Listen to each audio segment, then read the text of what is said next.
welcome to Day of Supercars. I hope you're doing absolutely fantastic. I'm back at ARM, and the reason I'm back at ARM is, well, if you've seen from my previous video, I'm getting some carbon fibre work done, and it's at ARM because I got them to take off the carbon fibre bits so I could go and get them fixed and one replaced. I'll give a link to the video in the description below so you can have a look at that.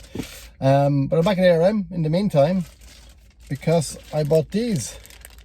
These are engine coolant temperature sensors, and I'm putting these in because I noticed that when I run the car for a long time and it's really warm, the idling revs kind of modulate a bit, and I also found that it was kind of shuttering a little bit and kind of like stalling.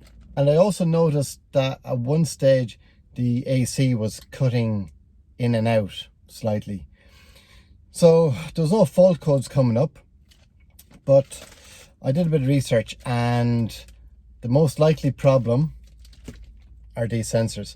The resistance in these can change slightly, and then that gives wrong information to the ECU, the fuel management system, and the engine does crazy stuff. So it just tells the engine that it's hotter or colder than it actually is. While I'm here as well, I'm going to have a look at replacing the battery, because I noticed the battery was a bit low even from the day I bought it. I always have it on a battery tender, so that keeps it, or has been keeping it going. But once I leave my house and I go out for the day in it and I start and stop it a few times, I noticed that it was getting a little bit longer to start, and according to the voltmeter it's down to like 10 or 11 amps volts. So I'm going to replace that just while I'm here to make sure it's all nice and running smoothly.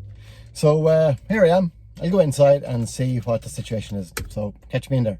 All right, so I'm inside ARM, and there's my car. Looking a little bit dusty, but it's been here for over a week or so. I've opened the hood, bonnet, engine cover, whatever you want to call it, because this is where the sensors are going to go, and I'm not too sure about the location of these engine coolant temperature sensors, but I think that's it there. So one on each side. So very easy to screw off. I know there's a 19mm socket you use, but very easy. Screw it out, screw it in, and job's a good one. What else? I'm a bit of a perfectionist, so these gas struts, they're actually the wrong way around. So the big end should be up there, again, stop water and stuff. Not that it's a problem in Dubai, but it just doesn't look right either. So I'm going to get them to change them around, because that's the way it should be. And like I said, I'm a bit of a perfectionist when I can. So that is what's going to happen there with regards to the engine. I will open up the boot now, the bonnet, to show you the next task. So there's two tasks, the sensors and the struts, and there's one more. So let me open the front and I'll show you. I have the front opened, and down here is where the battery is. So little battery inspection lid is what this is called. Now on this one, again, when I bought it, this car wasn't perfect when I bought it. I spent a bit of money on it, and there's still a couple of things that I need to get done. But this battery inspection lid is meant to have two little clips here that makes it stay in. But at the moment, it does that. So let me take this off.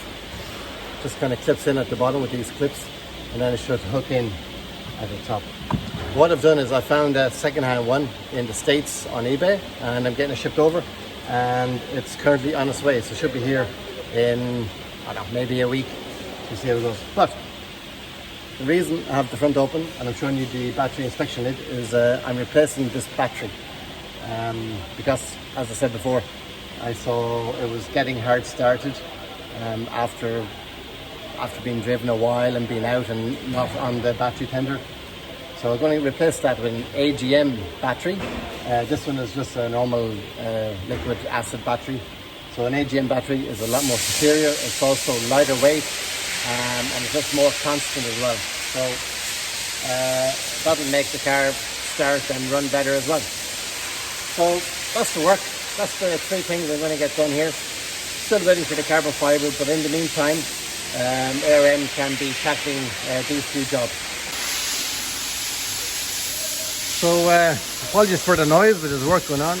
That's my side scoop that went missing and started all this carbon fibre work. So we had to make one of them for that, and that's happening at Cush Carbon.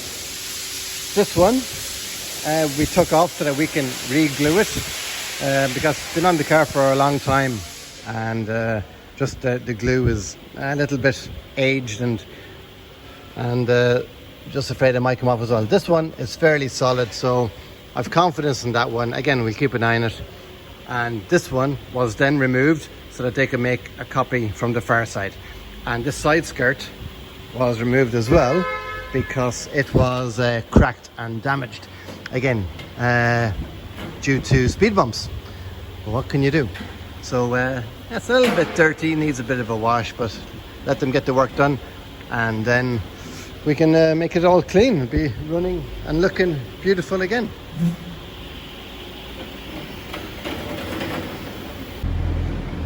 Wow, look at this lovely Bentley.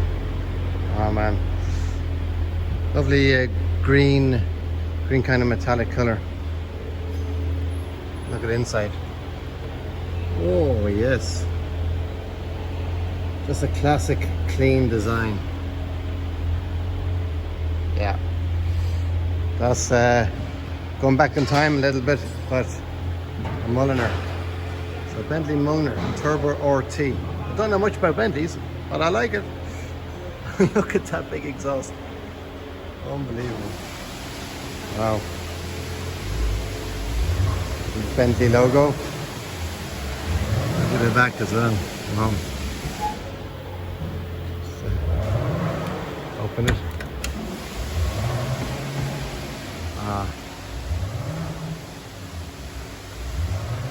That's just a nice place to be.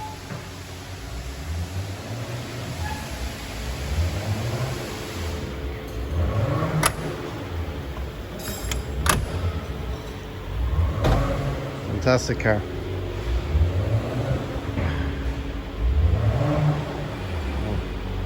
Look at this Jag F-Type, I presume. What a beauty. You get all sorts here. Aston Martin. Is that Advantage? Yeah. Lovely, lovely. All right, I am back in the Jeep. ARM is just there, and I'm sweating. It's so hot today. It's 46, 47 degrees. Yeah, so as I said, inside, 3 things getting done. Getting the sensors installed, easy job. Well, it should be. I mean, sometimes these things aren't as easy as they should be. So getting the sensors installed, also getting the gas struts on the engine lid flipped around, just because it annoys me, and hopefully getting a new battery. The battery that I thought I wanted was the liquid acid battery, which is currently in the car, but I want an AGM battery because it's a lot better, it's a lot lighter, lasts longer, a lot more consistent, and yeah, I think it's just a better battery, so I'd prefer to put in something better. And hopefully in a couple of days I'll get the carbon fibre back and they can install that, and I'll have my car back. Let me know what you think. Leave the comments in the comment section below, and just give me your thoughts on the whole process, and if you've experienced similar things with your supercar or any car, especially with regards to the rough idling and stuff when it's warm. That's a little well, it's a difficult one to diagnose properly because it doesn't really give you don't get a diagnosis fault, so that can be hard to pinpoint, and from the research I've seen, it is difficult to pinpoint, but we'll give the sensors a go and see what happens. Again, thanks for liking the videos. Please subscribe, leave your comments, and we'll catch you all in the next one. Take care.